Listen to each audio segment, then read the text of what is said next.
malaikat Jibril, ya Rasulullah, itu malaikat mampu menghitung tetesan air hujan yang turun, tapi malaikat itu tidak mampu menghitung rahmat Allah yang turun apabila ada orang yang dalam satu majlis banyakin atau memperbanyak baca salawat kepada Nabi Muhammad SAW.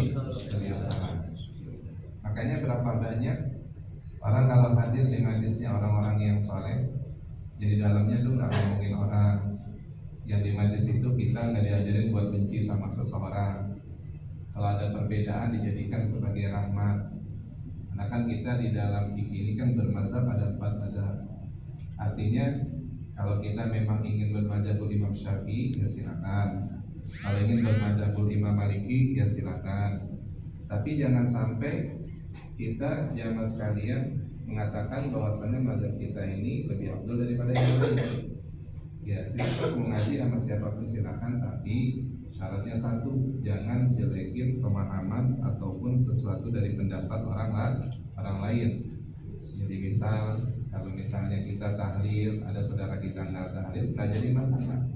Saudara kita misalnya kita kunut, dia nggak kunut, nggak jadi masalah. Itu kan semua perbedaan mazhab. Jadikan sebagai rahmat bagi kita semuanya. Nah itu baru majlisnya penuh dengan rahmatnya Allah Subhanahu Wa Taala. Nah kalau ada majlis yang seperti itu, ya berapa banyak orang yang masuk dalam keadaan yang sekarang penuh dengan dosa, pulang dosanya diampunin. Berapa banyak orang yang masuk jamaah sekalian durhaka sama orang tua, pulang menjadi anak yang berbakti kepada orang tuanya.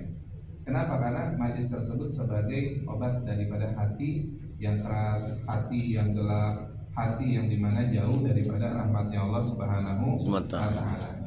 Sehingga kalau para ulama bilang begini, kalau kita hadir di majlisnya orang yang soleh nih, sebelum orang itu ngomong aja, kalau kita melihat wajahnya tuh, kita sudah mendapatkan ilmu daripada orang tersebut. Kalau kita melihat bagaimana tingkah lakunya saja, kita sudah mendapat ilmu daripada orang tersebut. Ya sebagaimana jamaah sekalian, kalau kita pernah dengar tuh Sayyidatina Aisyah pernah ditanya oleh ayahnya Sayyidina Abu Bakar As-Siddiq, bagaimana sih akhlaknya Rasulullah? Ya bagaimana sih perbuatannya Nabi? Apa kata Sayyidatina Aisyah? Akhlakul Quran. Yang namanya Rasulullah, Nabi kita akhlaknya adalah Al-Quran. Jadi Nabi itu jamaskan kalau ngapain pun dilakukan sesuai dengan Al-Quran, sesuai dengan firman Allah Subhanahu wa Ta'ala. Dan kita mencontoh Rasulullah jamaah sekalian, itu salah satu di mana perbuatan yang sangat mulia yang akan dimuliakan oleh Allah Subhanahu wa Ta'ala. Dan dikatakan di sini, ini maksud daripada majelisnya orang-orang saleh, hudurul majelis. Itu kita hadir dalam majelis tersebut, al-wa'di wa akhbari sholihin.